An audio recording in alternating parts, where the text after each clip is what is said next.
آگے بڑھ کے آقا حسین سے کہتے ہیں آقا حسین یہ اول وقت نماز ظہر ہے، ہم چاہتے ہیں کہ یہ نماز آپ کے پیچھے پڑھ لیں۔ لیکن جو مجھے عرض کرنا ہے وہ عرض کرنا ہے، لیکن میں کوشش کرتا ہوں کہ ہر مجلس میں کوئی نہ کوئی پیغام، کوئی نہ کوئی میسج بھی لوگوں تک پہنچ جائے۔ دیکھیں علم کے ساتھ حلم کا ہونا انسان کے لیے بہت بڑی خصوصیت کا حامل ہوتا ہے، اور اکثر لوگ ایسے ہوتے ہیں کہ جن میں علم تو ہوتا ہے مگر حلم بالکل نہیں ہوتا۔ میں اس کی مثال آپ کی خدمت پیش کروں، آپ 4 آدمیوں کے درمیان بیٹھیں تو آپ کو اس بات کا احساس ہوگا کہ مثلاً آپ نے لوگوں کو مخاطب کیا، گفتگو ہو رہی ہے، آپ نے کہا بھائی میر کا یہ بڑا اچھا شعر ہے، مرزا غالب کا یہ بہترین شعر ہے، میر انیس کا یہ شعر ہے، یا ان کی بیعت ہے، تو ہوتا کیا ہے سب سننے کے لیے آمادہ ہو گئے۔ لیکن جیسے ہی آپ نے ایک مصرع پڑھا، سامنے ایک صاحب بیٹھے تھے، اتفاق سے ان کو شعر یاد تھا، وہ جلدی سے دوسرا مصرع پڑھ دیتے، آپ سے پہلے انہوں نے دوسرا مصرع پڑھ دیا۔ بہت توجہ، دیکھیے عزیزوں یہ ساری چیزیں اخلاقیات کے منافی ہیں، ان چیزوں کو پر غور کرنا چاہیے۔ جلدی سے انہوں نے دوسرا مصرع پڑھ دیا، یا اکثر مجالس میں کوئی ذاکر پڑھ رہا ہے، اس نے کوئی نقطہ پڑھ دیا اور کسی کی پہلے سے سمجھ میں آ گیا تو وہ نیچے ہی سے آگے آگے بولنے لگے۔ آپ کو معلوم ہے یہ کیا بتاتا ہے؟ یہ بتاتا ہے کہ ان کے پاس علم تو ہے مگر حلم نہیں، ان کے پاس حلم نہیں ہے۔ ہونا یہ چاہیے کہ اگر کوئی شعر سنا رہا ہے تو بھائی ہم خاموش بیٹھ کے سن لیں، اگر ہمیں یاد ہے تب بھی ہم سن لیں تاکہ باقی لوگ بھی محظوظ ہو جائیں۔ لیکن آدمی سے برداشت نہیں ہوتا، وہ یہ ظاہر کرنا چاہتا ہے کہ خالی تمہیں نہیں یاد ہے بلکہ ہم کو بھی یاد ہے۔ میں سمجھتا ہوں کہ ساری کائنات میں، دیکھیں سنیں عزیزوں، شاید پوری مجلس میں اس سے بہتر کوئی جملہ نہ ہو کہ ساری کائنات میں اس سے بڑی حلم کی کوئی مثال نہیں ہوگی کہ جناب ابو ثمامہ سیداوی نے آقا حسین سے کہا کہ آقا حسین یہ اول وقت نماز ظہر ہے، لیکن امام حسین نے یہ نہیں کہا کہ میں جانتا ہوں۔ آپ غور نہیں کر رہے میں کیا عرض کر رہا ہوں؟ امام حسین نے نہیں کہا کہ ہاں مجھے معلوم ہے کہ اول وقت نماز ظہر ہے، بلکہ فرمایا کہ اللہ تمہیں مصلین میں شمار کرے۔ اس سے بڑی حلم کی کوئی اور مثال نہیں ہوگی۔ آپ بتائیں کہ جس کے باپ کے لیے، جن کے بابا کے لیے مغرب میں ڈوبا ہوا آفتاب پلٹتا ہو کہ ان کی نماز ادا ہو جائے، ان سے زیادہ کون جانتا ہے کہ اول وقت نماز ہے؟ لیکن امام حسین کا خاموش رہنا یہ بتاتا ہے کہ ان کے پاس علم بھی ہے اور حلم بھی ہے، اور نہ کوئی ان سے بڑا کائنات میں عالم ہے اور نہ ان سے بڑا کائنات میں کوئی حلیم ہے۔ ایک صلوات پڑھیں پر محمد و آل محمد۔ تو بہرحال اس کے بعد امام حسین جناب سعید اور جناب زہیر سے کہتے ہیں کہ ذرا تم سامنے آگے کھڑے ہو جاؤ اور ہم نماز پڑھنا چاہ رہے ہیں، اور 10,000 آدمی سامنے سے تیر چلا رہے ہیں، تم آتے ہوئے تیروں کو روکتے رہو۔ دیکھیں وہی مسئلہ، لا یکلف اللہ نفسا الا وسعها۔ جناب سعید اور جناب زہیر امام حسین کے سامنے آگے کھڑے ہو گئے۔ کس لیے کھڑے ہو گئے؟ آتے ہوئے تیروں کو روکنے کے لیے۔ لیکن یہاں پر خاص بات جو میں عرض کرنا چاہ رہا ہوں، سعید و زہیر سامنے کھڑے ہوئے کس لیے کھڑے ہوئے کہ آتے ہوئے تیروں کو روکیں۔ آپ مجھے بتائیں امام کیا فرمانے کہ دیکھو اس وقت تک تیروں کو روکتے رہنا جب تک میری نماز تمام نہ ہو جائے۔ 3-4 ایسے ضروری سوالات تھے جو سعید و زہیر آقا حسین سے کر سکتے تھے۔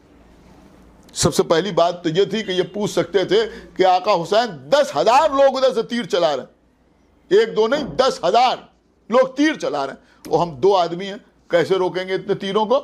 لیکن سعید و زہیر نے نہیں پوچھا کہ آقا حسین ہم 2 آدمی 10,000 تیروں کو کیسے روکیں گے، صرف یہی بتانے کے لیے کہ دیکھو حسین کا حکم اللہ کا حکم ہے، اور لا یکلف اللہ نفسا الا وسعها۔ اگر ہم میں یہ قوت نہ ہوتی تو آقا حسین ہم 2 آدمیوں کو ان تیروں کو روکنے کے لیے نہ کہتے۔ یہ امام حسین کا کہنا، امام حسین کا حکم دینا یہ بتا رہا ہے کہ ہمارے بس میں ہے، لہذا ہم سامنے کھڑے ہو کے تیروں کو روکتے رہیں۔ تو سعید و زہیر سامنے آگے کھڑے ہو گئے۔ ایک اور سوال کر سکتے تھے، آقا حسین آپ یہ فرما رہے ہیں کہ جب تک ہم نماز پڑھتے رہیں تم تیروں کو روکتے رہنا، ایسا کیسے ممکن ہوگا؟ کیسے ممکن ہوگا؟ اس لیے کہ 2-4 تیروں میں ہماری روح جسم سے نکل جائے گی۔ آپ اتنی دیر نماز پڑھیں گے، ہم کیسے تیروں کو روکیں؟ لیکن سعید و زہیر نے یہ بھی نہیں پوچھا۔ قسم خدا کی عزیزوں، یہ کربلا کے وہ مصائب ہیں جن میں فضائل پوشیدہ ہیں۔ سعید و زہیر نے یہ نہیں پوچھا کہ آقا 2-4 تیروں میں ہم اس دنیا کو چھوڑ دیں گے، اتنے تیر ہم کیسے روکیں گے؟ نہیں، سعید و زہیر سامنے آگے کھڑے ہو گئے۔ کیوں کھڑے ہو گئے؟ اس لیے کھڑے ہو گئے کہ سعید و زہیر یہ بات اچھی طرح جانتے تھے کہ یہ کوئی اور حکم نہیں دے رہا ہے بلکہ آقا حسین حکم دے رہے ہیں، اور اگر انہوں نے کہہ دیا کہ جب تک میری نماز تمام نہ ہو جائے اس وقت تک تم سامنے کھڑے رہنا، تو جب تک ان کی نماز تمام نہ ہو جائے، جتنے تیر بھی ہمارے بدن میں پیوست کیوں نہ ہو جائیں، جتنا خون بھی ہمارے بدن سے بہہ جائے، لیکن ملک الموت کی ہمت نہیں ہے کہ ان کی نماز ختم ہونے سے پہلے ہماری روح کو قبض کر لے، اس لیے کہ یہ اس کے بیٹے ہیں جس کے دروازے پہ آ کے ملک الموت اجازت مانگتا ہوا نظر آ رہا ہے۔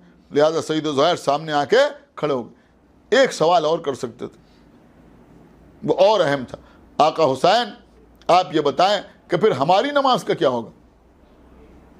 ہم تو تیر روک رہے ہوں گے، کہہ سکتے تھے یا نہیں کہہ سکتے؟ آقا حسین ہمیں اجازت دیجیے، پہلے ہم جلدی جلدی ظہر اور عصر کی نماز پڑھ لیں اور اس کے بعد آپ نماز پڑھائیے گا، ہم سامنے کھڑے ہو کے تینوں کو روکیں گے۔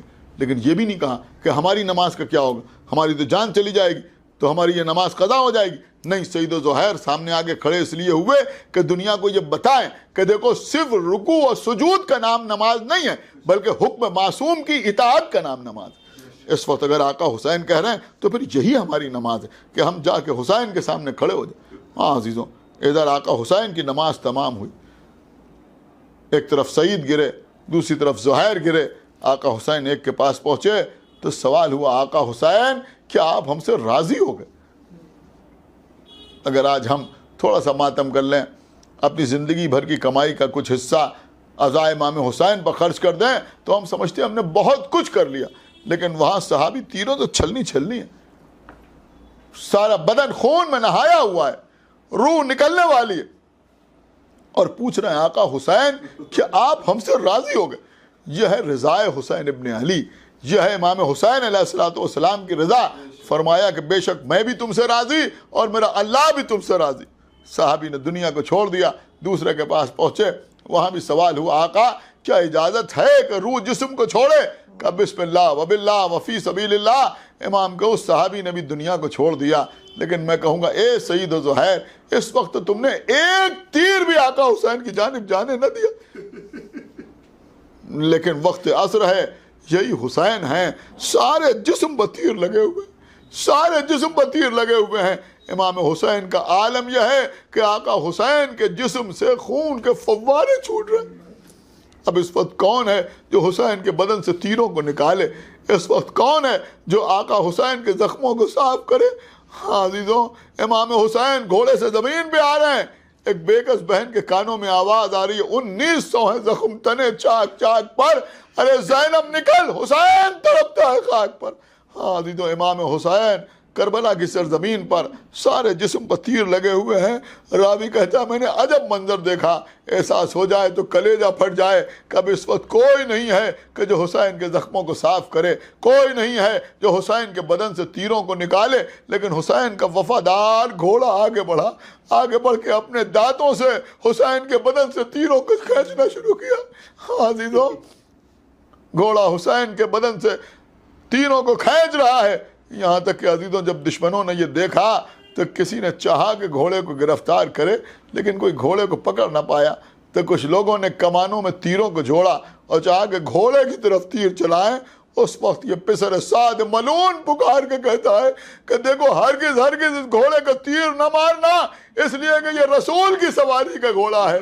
اللہ اللہ، رسول کی سواری کا گھوڑا تو نظر آیا لیکن سوار دوش رسول نظر نہ آیا۔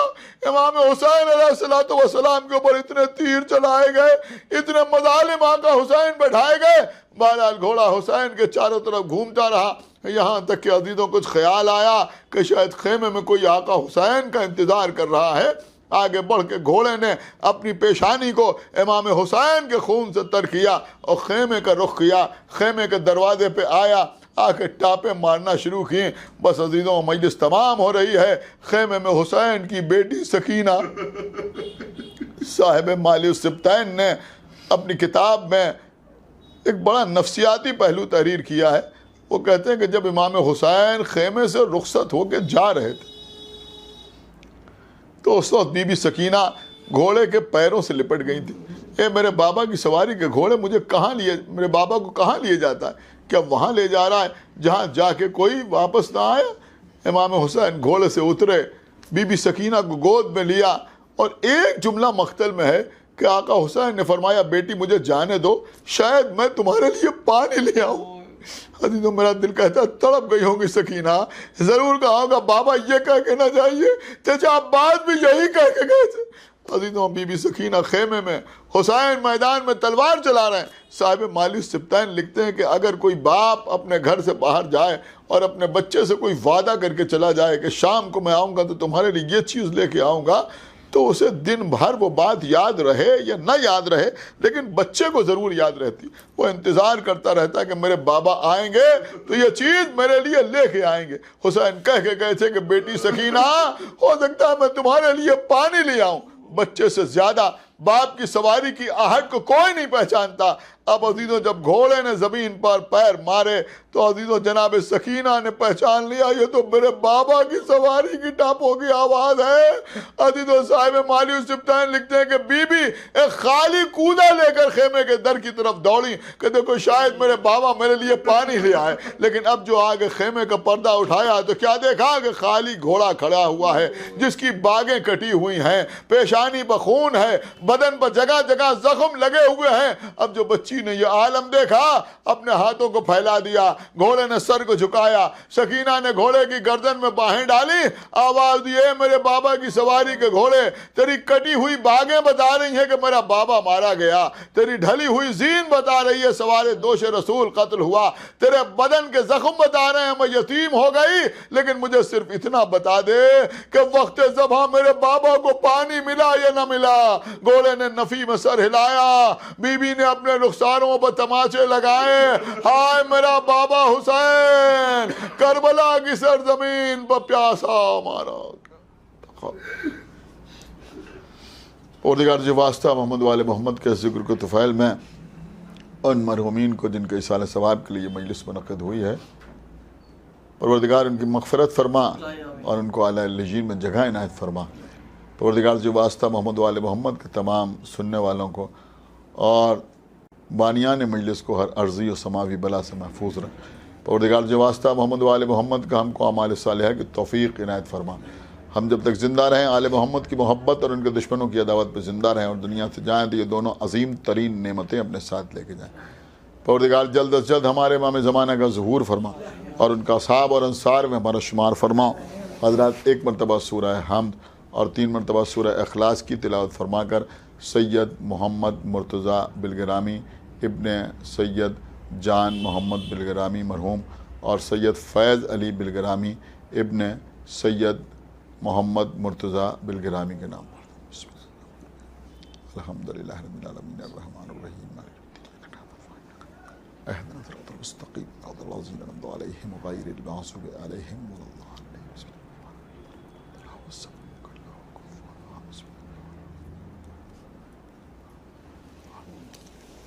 جزاک اللہ قبلہ، آپ نے بہترین بیان سامعین کے درمیان پیش کیا۔ یقیناً یہ تلاوت کلام پاک، یہ ذکر محمد وآل محمد، یہ مصائب یاسو یقیناً مرحومین کے لیے بہترین ایصال ثواب کا سبب بنیں گے اور ان کے متعلقین بالخصوص محترمہ سیدہ صدیقہ فاطمہ بلگرامی و جملہ اہل خانہ کے لیے تسکین قلب کا سبب بنیں گے۔